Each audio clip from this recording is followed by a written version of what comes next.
Ako si Mrs. Lesa Golapari, Lumad Blaan, taga Barangay Maibo, Magsaysay, Davao del Sur.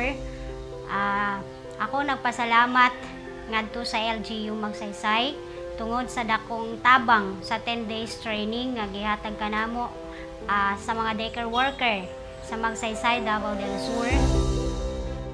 Dako kayong tabang ngadto sa amoa nga mga daycare worker kay nagamit namo ngadto sa amoang mga kabataan sa pangadlaw-adlaw namo nga pagnudlo ngadto kanila labi na sa mga magtutudlo sulod sa pulo ka adlaw nga amoang training nga nahimong successful ang amoang pagahimuon nga training sa literacy program. Hi, ako si Princess Jessa Lupinano. Salamat sa Tech4Ed sa LGU Magsaysay. Dako kayo kinintabang kanamo ng estudyante diri sa Tech4Ed, nakagamit kami sa libre na computer, libre sa pag-print, o sayon na lang ang ako ang pag-research sa ako ang activities sa ako pag-eskwela.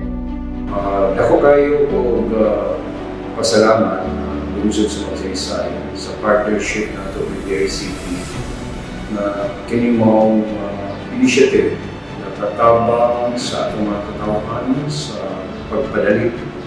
Ug dako na akong pagpasalamat sa DICT through Tech4Ed tungod sa ilang partisipasyon sa akong employment, tungod kay nakabenepisyo ko sa mga libreng serbisyo nga ilang ginahatag sa komunidad, sama sa libreng paggamit sa computer, libreng pagprint, ug sa mga paagi nakahimo ko sa akong mga application, resume nga libre.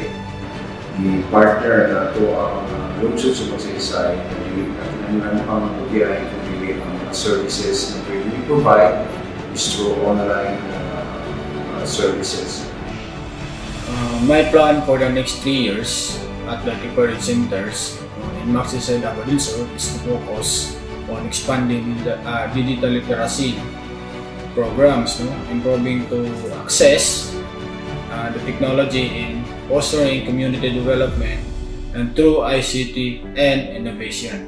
So, tungod din mapasalamat ang lungsod sa Magsaysay, bilang si Vice Mayor o sa Bayan, ang tapos pagkadayon ang atong ligon na panagulambigit sa DICT o ang lungsod sa Magsaysay. Salamat.